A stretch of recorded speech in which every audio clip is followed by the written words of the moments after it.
primer ítem que es la mano de obra. ¿Ya? La mano de obra. Como estamos hablando de la mano de obra, ya los costos de la mano de obra están pactados por el Sindicato de Trabajadores de Construcción Civil, ¿no?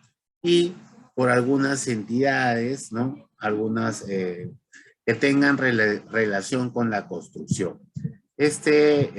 Pacto o conciliación del precio se da a través de un pacto colectivo, ¿ya? Se hace anualmente, o sea, se hace todos los años este pacto. ¿Y qué se va a realizar? Se va a realizar los costos de la mano de obra para 2 periodos, o sea, un costo para los 6 primeros meses y otro costo para los otros 6 meses, ¿no? Esto va incrementándose con respecto al costo anterior. O sea, en otras palabras, nunca pactan un precio menor, siempre se está pactando mayor costo, ¿no? ¿Qué incluye este costo? Incluye un jornal básico, una bonificación única por construcción, bonificación por movilidad, prácticamente tributos como el ONP o el AFP, con Afovicer, ¿no? Todos esos costos están incluidos, ¿no? Muchas veces también EPPs, ¿no? EPP están incluidos dentro de este costo, ¿ya? Dentro de esto. Por ejemplo, bueno, esto ya es pasado, este es del año pasado, y nos dice que el operario debe ganar 600, bueno, se le va a pagar un costo de 688.46 semanal, ¿no? Porque esto está por semana. Si yo quiero saber cuánto va a ganar diario, lo divido entre 48. Bueno, si quiero saber cuánto va a ganar por hora, lo divido entre las 48 horas y me debe salir el costo por hora, ¿ya? El costo por hora. Pero no es todo esto lo que se le va a pagar al trabajador, ¿no? Acá recuerden que está incluido retenciones como el descuento de la ONP o con Afovicer, o sea, este sería el monto bruto, ¿no? El neto ya se tiene que hacer el cálculo, ya se tiene que hacer el cálculo del costo neto.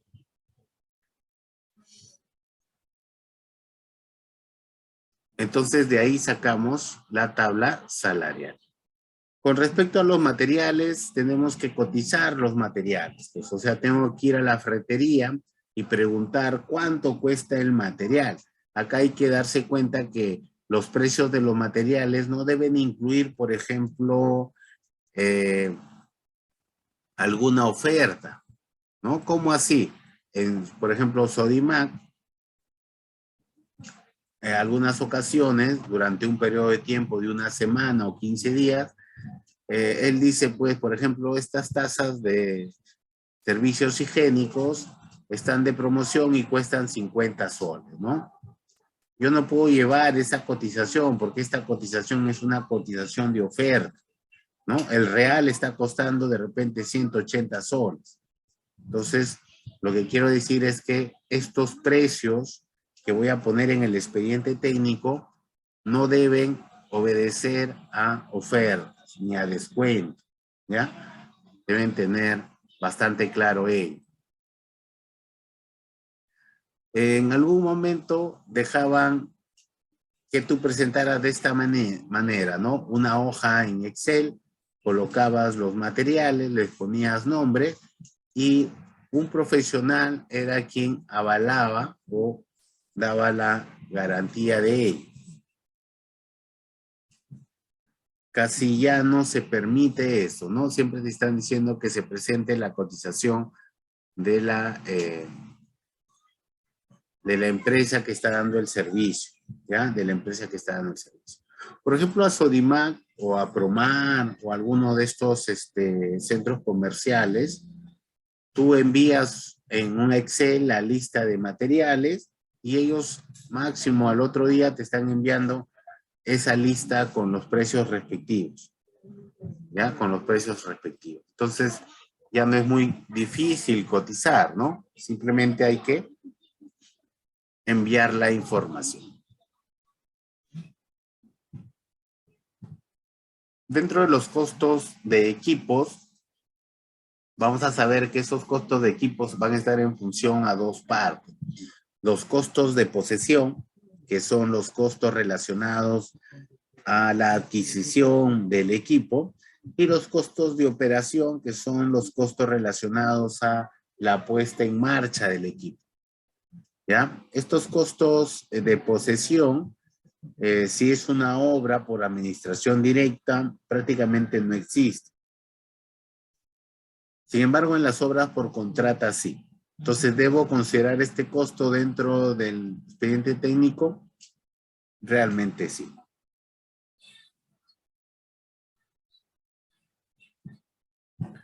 Estos costos, tú los tienes que preguntar, pues, o sea, yo me voy a un proveedor y le digo, cotízame, ¿cuánto está la hora de máquina con excavadora? Porque voy a hacer una excavación, ¿no? O voy a hacer una demolición. Y ellos te van a dar. Pero sin embargo, también dentro del mercado tenemos algunas revistas. Revista como Costo, revista Capeco, donde nos emite ahí ya un costo. Por ejemplo, miren, un tractor oruga está costando la hora máquina, está costando 194 soles la hora máquina, ¿no? Sin incluir el IGB.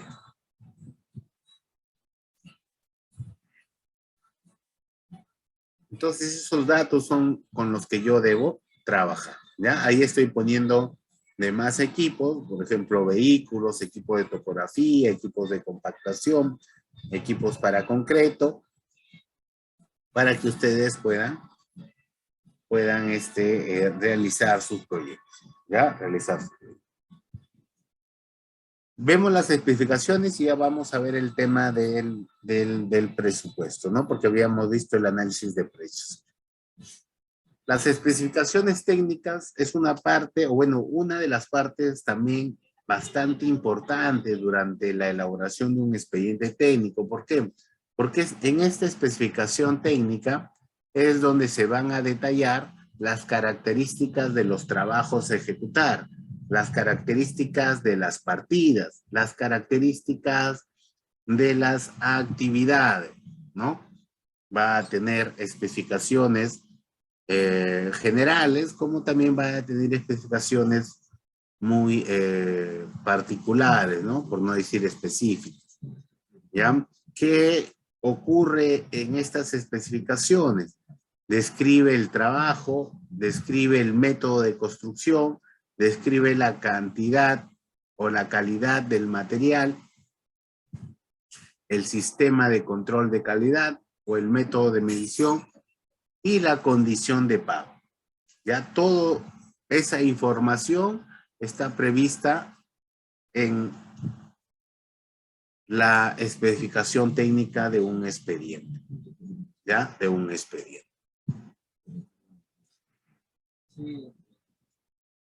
Describir los trabajos significa, pues, precisar cuál es el alcance de la actividad, ¿no?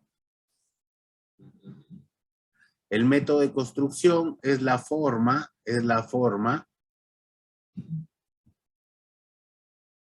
cómo se va a realizar la ejecución de la actividad y cómo se va a analizar, ¿no? Sus recursos, ¿ya? Porque dependiendo cómo yo ejecute la actividad, tiene que ir los recursos. Por ejemplo, una partida de concreto, si yo estoy pensando comprar concreto premezclado, dentro del análisis dentro de la especificación debe decir que yo voy a comprar ese concreto, ¿no? Al igual que debe estar previsto también en la partida.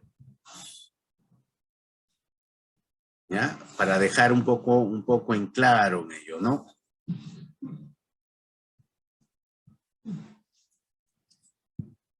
debemos colocar dentro de las especificaciones la calidad de los materiales, ¿no? Qué resistencias va a tener, características especiales, ¿no? Que están en las tablas de los proveedores del producto, ¿ya? Toda esa información es la que yo debo colocar, ¿no? Dentro de la especificación, ¿no? El sistema de control de calidad, muchas veces colocamos también cómo se va a controlar durante la obra, ¿ya? Cómo se va a controlar la ejecución de esa actividad durante la obra. Y el método de medición que está acorde a quién, está acorde al reglamento de metrado, siempre. El método de medición o la unidad para cuantificar la actividad está relacionado al metrado. Conjuntamente con las condiciones de pago, ¿ya? Las condiciones de pago.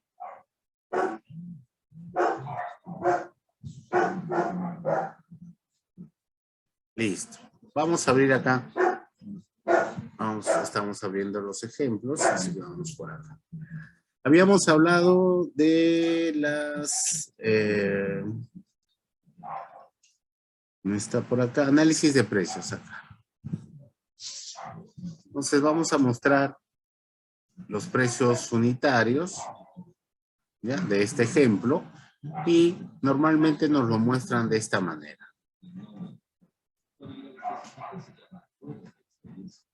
Por ejemplo,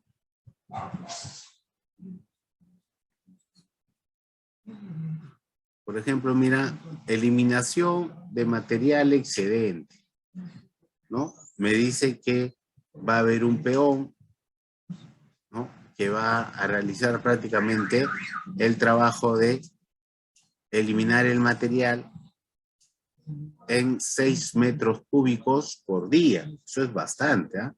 6 metros cúbicos es casi un volquete, ¿no? Un volquete. Estamos diciendo que va a mover el material a 30 metros promedio, ¿no?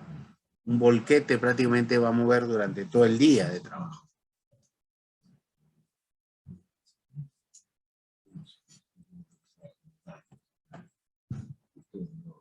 Ya está, ¿no? Esa manera de ejemplo, ¿no? Acá que puedo mencionar que está dividido en lo que es mano de obra, material, equipo.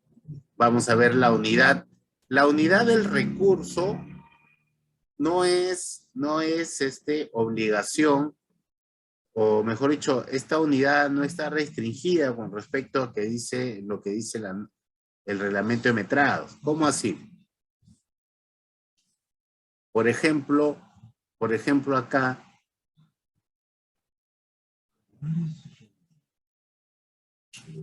vamos a tener unidades de recurso. Estas unidades no coinciden con las unidades de reglamento, ¿no? De metrados. Estas prácticamente están orientadas a cómo lo venden en el mercado, ¿ya? A cómo lo venden en el mercado.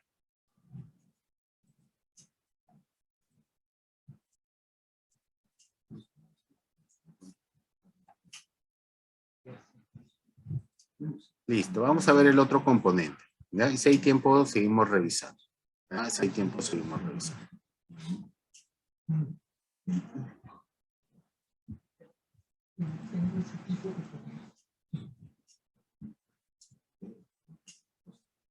Ya. Vamos a hablar ahorita del presupuesto. Miren que estamos viendo cada una de las componentes de un expediente técnico de una obra de saneamiento. El presupuesto se compone, pues, básicamente, acá tenemos el presupuesto y podemos decir que es la suma del costo directo, bueno, del costo del proyecto,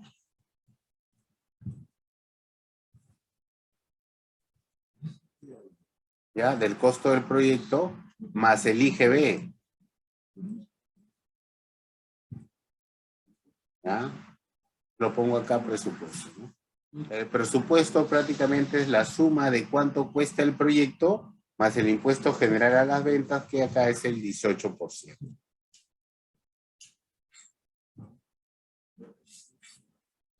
¿Ya? Pero el costo del proyecto a su vez está dividido en costo directo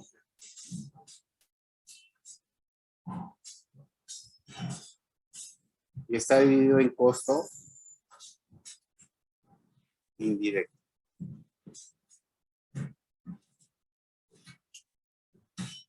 Está dividido en costo directo y está dividido en costo indirecto. El costo directo de un proyecto es prácticamente el costo necesario para realizar una actividad. ¿Ya? O sea, dentro de un proyecto hay una serie de actividades por hacer, ¿no? Actividades o tareas, ¿no? Ese costo de lo que de lo que yo tengo que intervenir en una actividad, a eso le llamamos costo directo, ¿no? La suma de todos esos costos. ¿Y qué es el costo indirecto? El costo indirecto son aquellos recursos que son necesarios para ejecutar el proyecto, pero sin embargo, realizarlos no me permite avanzar con las actividades. ¿Cómo así? Por ejemplo, un costo indirecto es el pago del ingeniero residente. El pago del ingeniero residente es necesario para ejecutar la obra, pero así yo utilice el pago del ingeniero residente, no avanza, con pagar al ingeniero residente, no se avanzan las actividades, no se cumple con las metas, o no consume metrado de las metas físicas. ¿Ya? Entonces, a manera de ejemplo, podríamos mencionar eso que es el costo indirecto, ¿no? El costo directo, retrocedo un poquito, prácticamente es la suma de las actividades multiplicadas por su análisis de precios unitarios, ¿ya? Y la suma de todas estas actividades multiplicadas por su precio unitario me da el costo directo. Mientras que el costo indirecto está dividido en dos. Está dividido en gastos generales, y lo otro que es las utilidades, ¿ya? Está dividido en utilidades. La utilidad es la ganancia de la empresa, por lo general fluctúa entre el 5 al 15%, pero en realidad el porcentaje de utilidad es parte de la oferta, ¿no? Del postor, ¿no? Parte de la oferta del postor, pero oscila por esos montos. Mientras que los gastos generales son todos los costos indirectos necesarios para ejecutar el proyecto. Costos como qué, como el pago de la luz, del agua, el internet, de la oficina técnica donde se ejecuta el proyecto, pago de transporte, de personal, ¿no? De personal, estoy hablando de personal técnico, estoy hablando de los ingenieros, ¿no? Entonces, todos esos costos son los gastos generales. Pero esos gastos generales también se dividen en dos. Gastos generales que se les llama fijos, que solo se dan una sola vez, y gastos generales variables, que van a variar en función el tiempo de la obra. Por ejemplo, si la obra se extiende, estos gastos variables se van a extender. Si la obra se acorta, estos gastos generales se van a acortar. ¿Ya? Eso también deben tenerlo ustedes presente. Bueno, ahí estamos viendo a manera de resumen qué son estos, qué es el presupuesto. ¿Ya? ¿Qué es el presupuesto?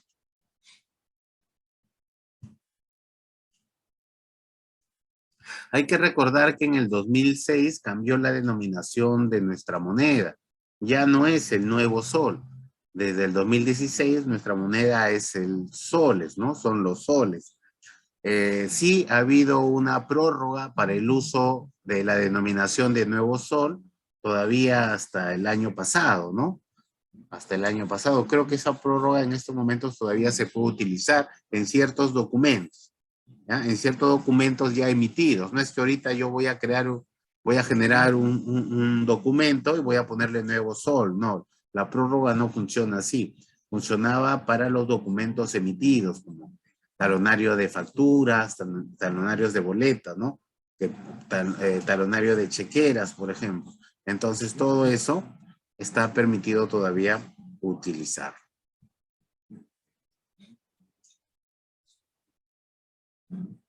Esto con respecto al presupuesto, ¿ya? Esto con respecto al presupuesto.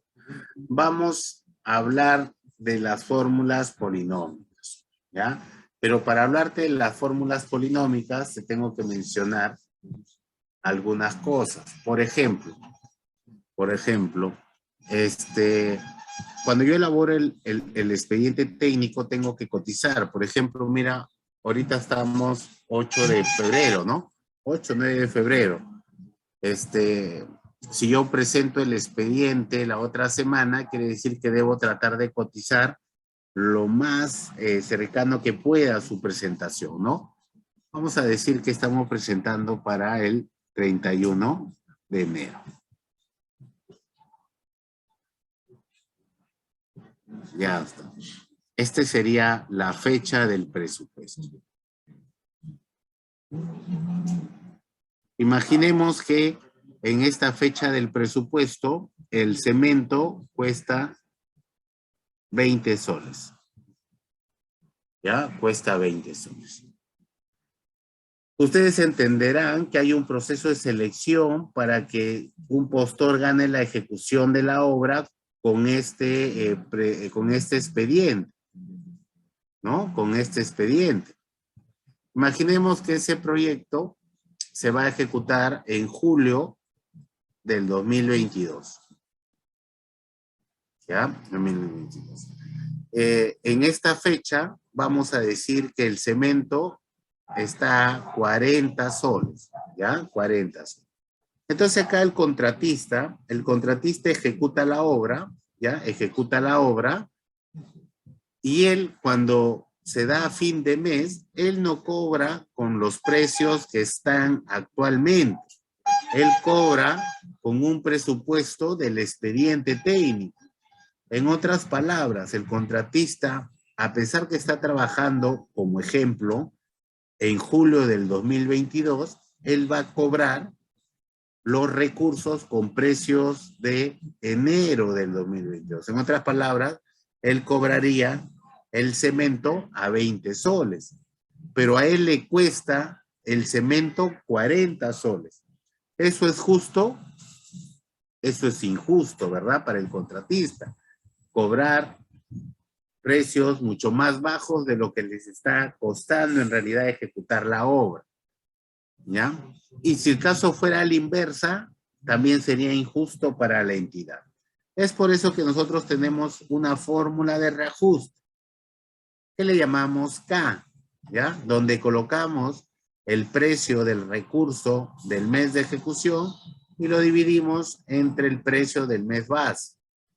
Para mi ejemplo, ¿cuánto sería el costo de mes de ejecución? 40 soles. ¿Cuánto sería el precio del mes base? 20 soles. ¿Qué quiere decir cuánto vale K? K vale 2. ¿Qué quiere decir que el valor de K sea igual a 2? ¿No? Lo que quiere decir es que el precio ha variado ¿en cuánto? En el doble, desde la fecha del presupuesto hasta la fecha de ejecución. ¿Ya? Eso es lo que ocurre. Entonces, K que mide la variación del precio nada más. ¿Qué significa que el valor de K valga 1? El valor de K cuando vale 1 significa que los precios no han variado. Y que el valor de K valga 0.5, ¿qué significa?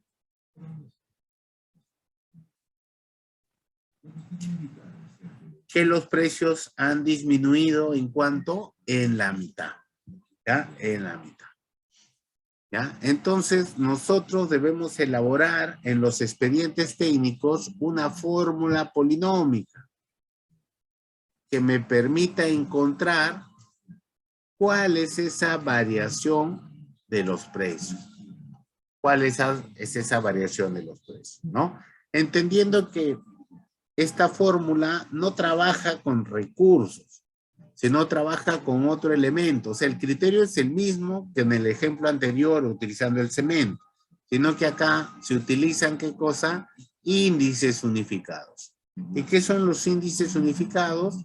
Prácticamente es un grupo de recursos. O sea, un índice unificado no solamente hay un recurso, hay un grupo de recursos. Esta fórmula obedece su elaboración ya al Decreto Supremo 011 del año 79. ¿Ya? También se los estoy pasando y con ese documento es que ustedes van a tener los parámetros para la construcción de esta fórmula, donde yo te puedo dar algunos alcances. Por ejemplo, cada uno de estos sumandos se les llama monomios. El máximo número de monomios para una fórmula polinómica son 8.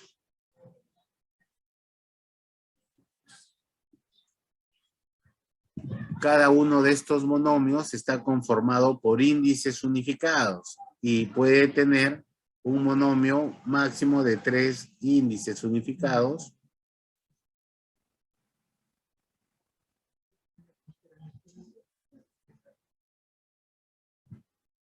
Debe haber una fórmula, debe haber por lo menos o como máximo 4 fórmulas polinómicas por proyecto.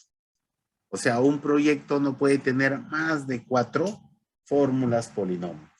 Ya no puede tener más de 4.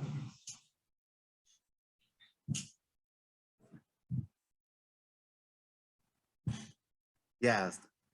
Esto se resuelve en el mes de ejecución y te va a dar un valor de K, pues, ¿no? K te saldrá 1, te saldrá 1.5, te saldrá 2, no lo sé. Acuérdense que es un número. Lo que significa es que con eso te van a dar un reintegro, vas a utilizar el resultado de este K para encontrar el reintegro, que como se calcula la valorización del mes multiplicado por el valor de K menos 1, ¿no? Por el valor de K menos 1. Si los precios han subido, el valor de K será positivo, por lo tanto el reintegro será positivo. Te tienen que dar más dinero. ¿Por qué? Porque estás gastando más. Si los precios han bajado, el valor de K será menor a 1, por lo tanto el reintegro será negativo. Quiere decir que te van a descontar de la valorización, ¿ya? De la valorización. Listo, ahí hay varios ejemplos. ¿Ya? Otro de los documentos de un expediente técnico, en este caso de obras de saneamiento, es el cronograma de ejecución. ¿Ya? Y el cronograma de ejecución viene a ser la secuencia lógica de las actividades para la construcción de la obra o para la ejecución de la obra, ¿no? Solo hay una forma de ejecutar las obras, no. Puedo tomar muchos caminos, ¿no? Sin embargo, nosotros hemos presentado, o los postores presentan, una forma como van a ejecutar esa obra, ¿no? Una secuencia inicial que puede variar, o muchas veces va a variar, pero sin embargo, para el cliente es el cronograma que me sirve para algunos procedimientos, ¿no? Procedimientos como las ampliaciones de plazo, procedimientos como los adicionales, ¿no? O el control de obra. ¿Ya? Esta programación normalmente la presentamos en una programación de Gantt o un diagrama Gantt, que es unas barras que expresan el tiempo de la actividad y que estos a su vez se enlazan permitiendo encontrar dos cosas, permitiendo encontrar un camino general del inicio al fin, me permite encontrar una ruta única que no tiene posibilidad de retraso, en otras palabras, no tiene holguras, ¿Ya? Esta es la programación que debemos presentar, ¿no? Y también una programación de red. En realidad lo que piden es la programación per CPM. ¿Qué significa per CPM? Bueno, la programación per nos permite darle días o darle un tiempo a cada una de las actividades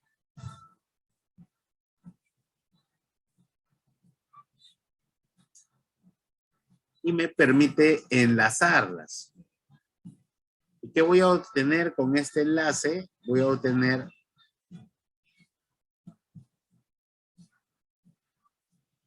la cantidad de días que me voy a demorar en ejecutar mi proyecto. Entre los software que se suelen utilizar, bueno, yo utilizo mucho el Project, ¿no? El Project, que se hace bastante práctico, bastante sencillo, ¿no?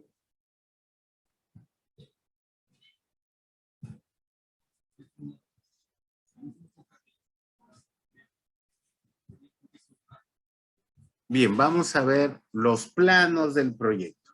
¿Y qué me permite ver los planos del proyecto? Prácticamente el alcance de la obra, ¿ya? El alcance de la obra. Hay una forma de presentar estos proyectos que está en la guía del 2016, ¿no? Vamos a empezar con los planos de ubicación, el plano clave del sistema. Vamos a pasar por los planos de estructuras existentes, por el plano general del sistema proyectado, algunas componentes primarias que son las estructuras hidráulicas, ahí tenemos la captación, reservorio, cámaras de válvulas, y ahí tenemos los planos de arquitectura, ¿no? Y de algunos elementos como las líneas de conducción, las líneas de admisión y las líneas de impulsión si en caso es necesario, ¿ya? Si en caso es necesario. Bueno, yo te he pasado también algunos planos.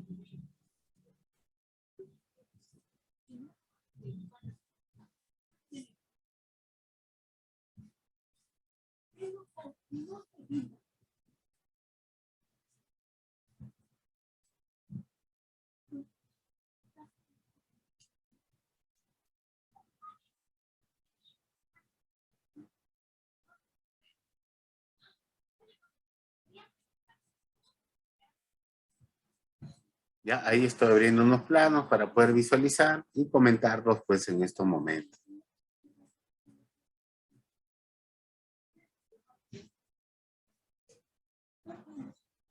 Ya vuelvo a mencionar que 3 expedientes son los que se ha compartido. Ya de repente estoy abriendo otros, no hay problema. La intención es ver los ejemplos de cada uno de esos.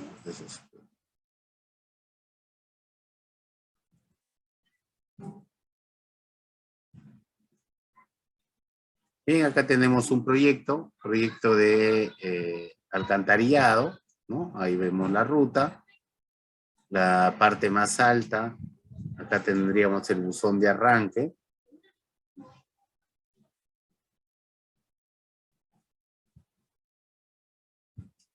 Directamente está llegando a esta planta de tratamiento, ¿no? Esta planta de tratamiento.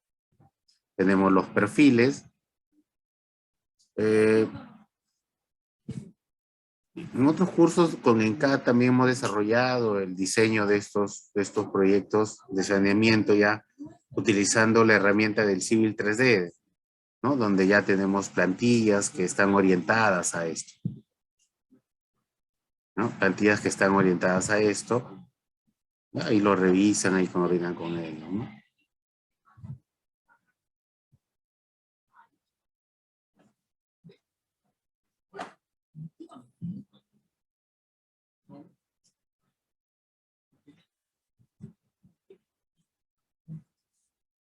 Vamos a abrir acá la parte hidráulica.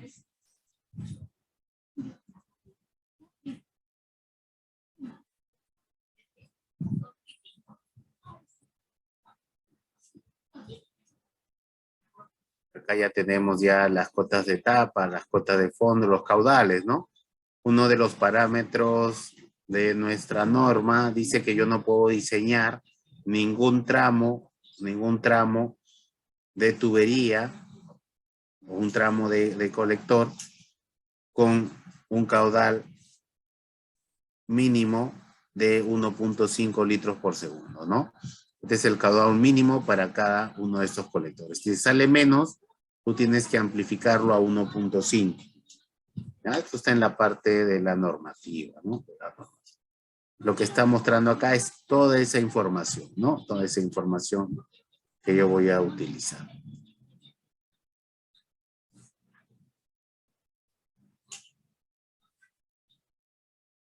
Hasta la petar.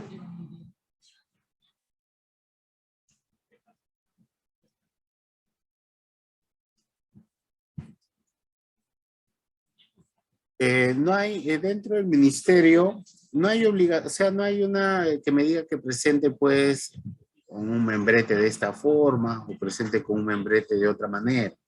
La intención es que se muestre la información, ¿ya? Que se muestre la información por, porque es lo que se va a necesitar para su construcción, ¿no? Acá estamos viendo la planta de tratamiento. Estamos viendo acá la planta de tratamiento. Este proyecto es del año pasado.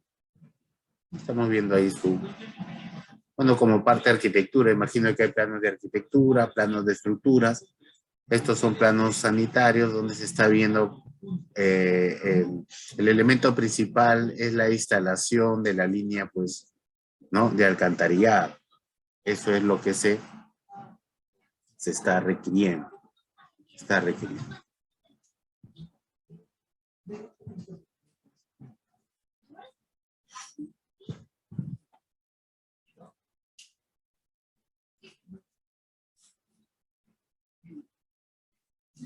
Bien, vamos a, bueno, ahí mostrarle algunos de los planos, ¿no? Mostrarle algunos de los planos. Voy a ver acá estudios, ¿no?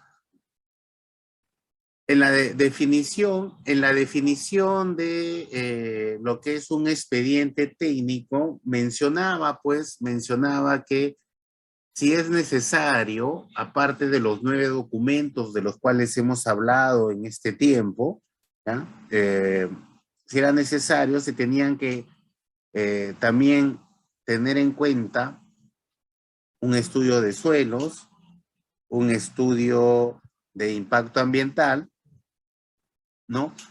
Y cualquier estudio complementario que sea necesario, ¿no? O que nos brinde información para la solución que estamos presentando, ¿no? Entonces, esto también está en la guía del 2016 que menciona pues que se necesitan estudios de mecánica de suelos con los registros de exploración, granulométricos, perfiles estratigráficos, planos de ubicación de calicatas, panel fotográfico, ya toda esta información debería estar dentro de los estudios, ¿no? El tipo de terreno, agresividad del terreno, capacidad portante, profundidad de la napa freática. Dentro de las carpetas están los estudios de suelos, ¿no? Que se les ha pasado. Por ejemplo, vamos a definir el número de calicatas que se va a utilizar. Por ejemplo, en líneas de conducción, hay que sacar una calicata cada 400 metros lineales de esta línea de conducción, ¿no? En redes de distribución tenemos que tener una calicata cada 200 metros, ¿no? Metros lineales también, ¿no? En redes de distribución cada 50 lotes, en redes secundarias, en cámaras de bombeo, una calicata cada 200 metros cuadrados, en plantas de tratamiento ya estamos en el orden de 3 calicatas por cada hectárea, ¿no? Hay que recordar que esto está en función al estudio, a la norma E050 que ha sido modificada en el 2018, ¿ya? Que ha sido modificada en el 2018. Ya, a ver, vamos viendo algunos de estos documentos.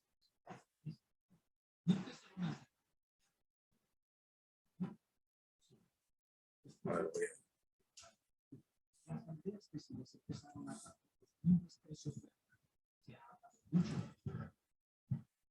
por ejemplo, acá tenemos relación de insumos, aprobación.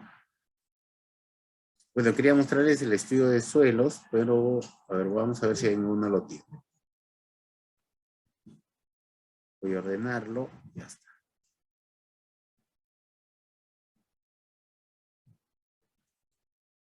Por ejemplo, miren, hasta el estudio de fuentes de agua. Ya vamos viendo cómo lo vayamos encontrando para ganar un poco el tiempo. Por ejemplo, acá tenemos el estudio de fuentes de agua,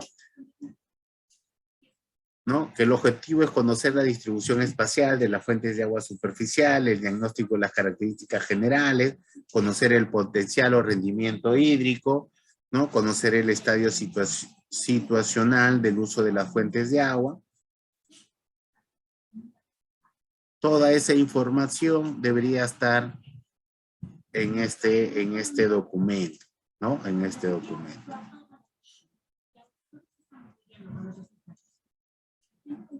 Acá debería estar en que, si esto es un proyecto de agua, cuáles son los puntos de agua, ¿no? De donde se va a tomar la captación, ¿ya? La captación. Vamos a ver acá el estudio hidrológico, también tenemos acá. Para este proyecto ha sido un estudio complementario, ¿no? Acá está el estudio hidrológico,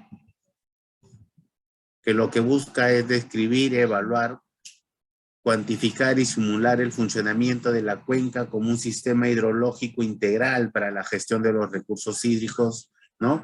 En la quebrada Huangro, ¿no? Bueno, para este proyecto en específico, ¿no? Estudio de la climatología, estudio de la precipitación, de la temperatura, del funcionamiento hidrológico, una serie de información para la toma de decisión, pues, ¿no? Acá está el estudio topográfico. Este es el estudio topográfico que nos va a dar, pues, el levantamiento del terreno, ¿no? Donde se va a plantear el proyecto. Evidentemente está expresado en coordenadas UTM en el sistema WGS 84. Y el sustento de los equipos que se han utilizado, ¿no? Que se han utilizado. ¿Qué otro estudio tenemos en este proyecto? Por ejemplo, licencia de uso de aguas. Hay que recordar que si es agua potable, tiene que estar la aprobación, ¿no? Es quien que da el ANA, ¿no? Para utilizar en este caso, este puquio, ¿no? Debería estar acá esa instalación del servicio, ¿no? Esa instalación del servicio. Y bueno, no tenía estudio de suelos, imagino que esto no tenía algún elemento. Vamos viendo otro. Ya que nos faltaría el estudio de suelos o también el estudio del CIRA, ¿no? De restos arqueológicos, a ver si está por acá. Debería haber, como para ver todos los documentos, ¿no? Integración, orden, presupuesto, resolución, estudio de mecánica de suelos. Por ejemplo, acá tenemos el estudio de mecánica de suelos.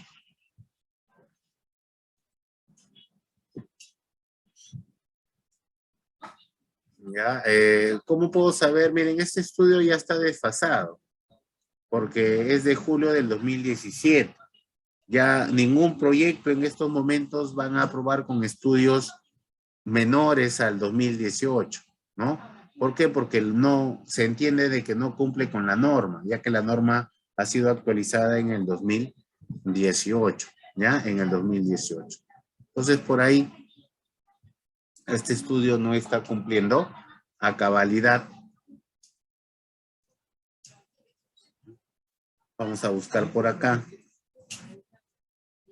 un análisis físico-químico del agua, ¿no? Para ver si está apta para el consumo o cómo se debería tratar. En todo proyecto de agua está este análisis, ¿no? De cada uno de los distintas captaciones que va a contar el proyecto, ¿ya? Que va a contar el proyecto. No es muy caro el costo de este tipo de ensayo. Y para ver el CIRA, a ver por acá si encontramos el CIRA antes de culminar. Estudio de impacto ambiental, relación de equipos mínimos, análisis de riesgo. Ay, no lo he mencionado, ¿no?